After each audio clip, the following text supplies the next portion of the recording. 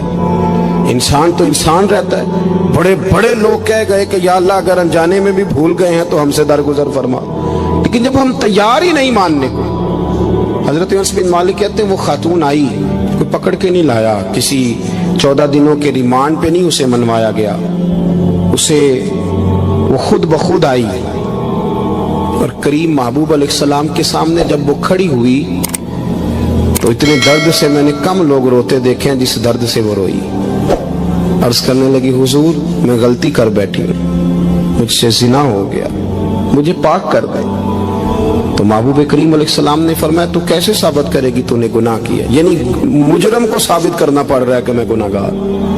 یہ وہ کمال ہے کہ انسانوں کو احساس ہونے لگے کہ یہاں ہم غلط ہیں۔ جب اعتراف جرم ہوتا ہے، جب بیماری کی تشخیص ہوتی ہے تو پھر اس کا علاج بھی ہو جاتا ہے۔ حضرت انس بن مالک کہتے ہیں وہ عرض کرنے لگی حضور میرے پیٹ میں ناجائز بچہ ہے۔ حضور نے فرمایا جا جب بچہ پیدا ہو تو پھر آنا۔ وہ 8 ماہ کے بعد آئی تو اس کی گود میں پھول سا بچہ تھا۔ حضور نے فرمایا واپس جا، جب روٹی کھانے لگ جائے تو پھر آنا۔ وہ 2 سال 2.25 سال دودھ پلاتی رہی، پھر جب آئی تو بچے کے ہاتھ میں روٹی کا ٹکڑا تھا۔ کریم محبوب صلی اللہ تعالی علیہ وسلم سے آ کے جب اس نے بات کی تو وہ درد سے روئی، کہنے لگی یا رسول اللہ 3 سال ہونے کو ہیں، میں نے گناہ کیا ہے، میں ساری رات سو نہیں پاتی۔ حضور تڑپتی، اگر اس حال میں مر گئی تو اپنے رب کو کیا منہ دکھاؤں، مجھے پاک کر دے، میرے حال پہ رحم فرمائے۔ محبوب کریم صلی اللہ علیہ وسلم نے بچہ ایک صحابی کو دیا، فرمایا بچوں کی طرح پالنا، اور کہا اسے لے جاؤ، پتھر مار مار کے اسے سنسار کر دو۔ صحابہ کہتے ہیں اسے پتھر لگ رہے تھے اور حضور بے چینی کے ساتھ ٹہل رہے تھے۔ آ کے خبر دی حضور وہ تو وصال کر گئی، انتقال ہو گیا۔ فرمایا یہاں تک تو بات اس کی تھی۔ حضرت انس بن مالک کہتے اب محبوب کریم نے صحابیات سے فرمایا اسے غسل دو، کفن پہناؤ، جنازہ تیار ہو جائے تو مجھے خبر کرنا۔ حضرت انس بن مالک کہتے ہیں غسل ہوا، کفن ہوا، جنازہ تیار ہوا تو حیران ہم تب ہوئے جب میرے محبوب نے فرمایا صفیں بناؤ، میں خود جنازہ پڑھاؤں گا، میں خود جنازہ پڑھاؤں گا۔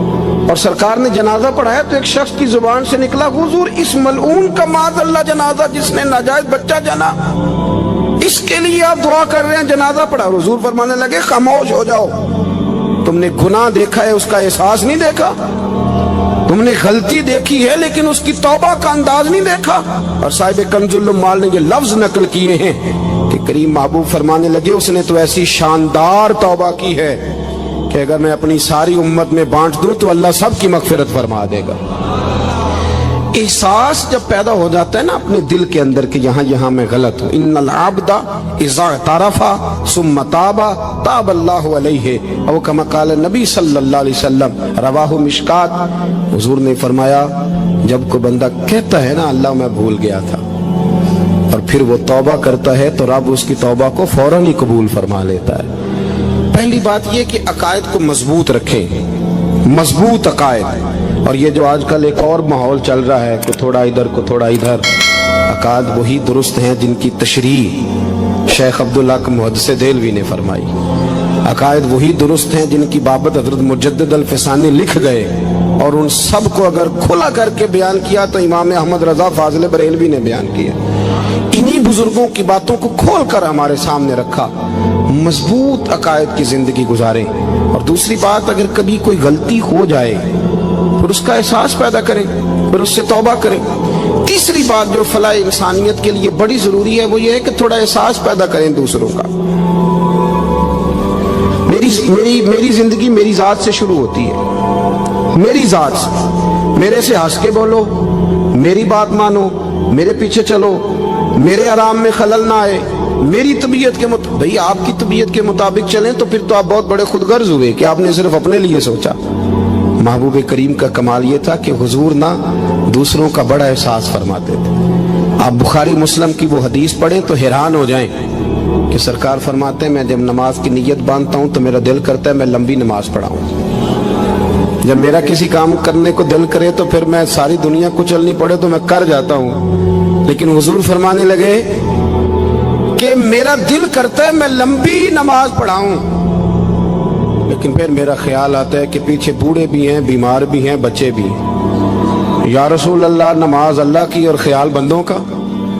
فرمایا میں بوڑھوں، بیماروں اور بچوں کا خیال کرتے ہوئے اللہ کی نماز کو مختصر کر دیتا ہوں۔ احساس جب طبیعت ہمارے ہاں نا تیزی کے ساتھ احساس ختم ہوا ہے، تیزی کے ساتھ ہم نے اتنی نفی شروع کی۔ ہمارے تو اہل تصوف میں اللہ ماشاءاللہ اب تربیت کا طریقہ یہ ہے کہ صرف میں ہوں، میرے سوا کوئی بھی نہیں، حالانکہ طریقت تو اس کا نام تھا کہ میں نہیں باقی سارے۔ اللہ تبارک و تعالیٰ نے انسان کے لیے سارا کچھ بنایا، هو الذی خلق لکم ما فی الارض جمیعا، فرمایا زمین میں جو کچھ ہے سارا تیرے لیے بنایا۔ کسی کو آپ نوکری پہ رکھتے ہیں، اس کے ساتھ معاہدہ یہ ہوتا ہے کہ یہ تجھے رہنے کے لیے مکان دیا جائے گا، 3 وقت کا کھانا دیا جائے گا، 2-3 دفعہ پینے کو چائے ملے گی، اور اتنی تنخواہ ہم ہر مہینے تمہیں ادا کریں گے۔ اور پھر ڈیوٹی یہ ہے کہ یہ مشین ہے، اس پر تم نے صبح 8 بجے سے 4 بجے تک کام کرنا ہے۔ اب وہ شخص کیا کرتا ہے، وہ تنخواہ بھی وصول کرتا ہے، مکان پہ بھی قبضہ کر لیتا ہے، اور وہ 3 وقت کھانا بھی کھا لیتا ہے، چائے بھی پی لیتا ہے، اور مہینے کے بعد تنخواہ بھی وصول کر لیتا ہے، پر مشین پہ کھڑا نہیں ہوتا۔ تو اس کا مالک اسے رکھے گا؟ بولتے نہیں آپ حضرات، رکھے گا اسے، چھٹی کرا دے گا۔ وہ کہے گا تو کتنا عجیب آدمی ہے کہ اب جو مطالبات تیرے تھے وہ سارے پورے ہو گئے، اور جو میرا مطالبہ ہے وہ تو نے پورا ہی نہیں کیا۔ اختلاف ہو جائے گا، جھگڑا ہو جائے گا، مالک ناراض ہو جائے گا۔ سمجھانے کے لیے مثال دے رہا ہوں کہ ہم نے کیا کیا، ہم نے اللہ کی دی ہوئی زمین پر گزارا بھی کیا، اس کا دیا ہوا رزق بھی کھایا، اللہ نے اولاد دی ہمیں، اللہ نے صحت دی، سارا کچھ دیا، تو جو مطالبے ہمارے تھے وہ تو سارے پورے ہو گئے۔ اور جو رب کا مطالبہ تھا کہ میرے قرب کے رستے کا سفر کرو، تلاش کرو، وجاہدوا فی سبیل اللہ، میرے رستے میں مجاہدہ کرو، جد و جہد کرو، آگے بڑھو، وہ ہم نے کب کرنا ہے؟ وہ اس کی منصوبہ بندی کب ہوگی؟ اللہ کے قرب کا رستہ طے کرنا۔ ہمارے صوفیانہ روز دیکھا کرتے تھے کہ آج ہمارے دل میں ہمارے رب کی کتنی محبت ہے، آج کتنا میرا دل چاہ رہا ہے کہ میں اپنے اللہ کی طرف بڑھوں۔ روز ذائقہ محسوس کرتے تھے، طلب پیدا کرتے تھے۔ ہمارے مزاجوں کے اندر ہر چیز کی طلب پیدا ہو گئی ہے، لیکن وہ جو ایک خاص ذوق تھا نا اللہ کے قرب کا، اس کی چاہت، اس کی طلب، اس کی طرف بڑھنا، محسوس کرنا کہ میرا رب ہے، محسوس کرنا کہ میں کسی کا بندہ ہوں، مجھے کوئی رزق دیتا ہے۔ ہمارے صوفیاء، اولیاء، صحابہ، اہل بیت، انبیاء یہ ہر وقت محسوس کرتے تھے کہ میں کوئی شترے بے مہار نہیں، کوئی میرا ہے جو مجھے بنانے والا ہے، جو مجھے نوازنے والا ہے، جو مجھے عطا کرنے والا ہے۔ وہ اپنے رب کی چاہت کرتے، اپنے رب سے محبت کرتے، اپنے رب کی طلب پیدا کرتے، شوق بڑھاتے روز عبادت کا۔ ان کے اندر ایک جذبہ تھا جو روز پروان چڑھتا تھا۔ 5 نمازیں پڑھنے کے باوجود وہ اشراق پڑھتے، چاش پڑھتے، تہجد پڑھتے، صلاۃ اللیل پڑھتے، وہ قرآن پاک کی تلاوت کرتے۔ پھر بھی کبھی ان کا ذوق آتا تو وہ دنیا سے کٹ کے مصلی پہ ہی آ کے بیٹھ جاتے۔ لیکن وہ درد، وہ ذائقہ، وہ کیفیت، وہ چیزیں مان پڑتی جا رہی ہیں۔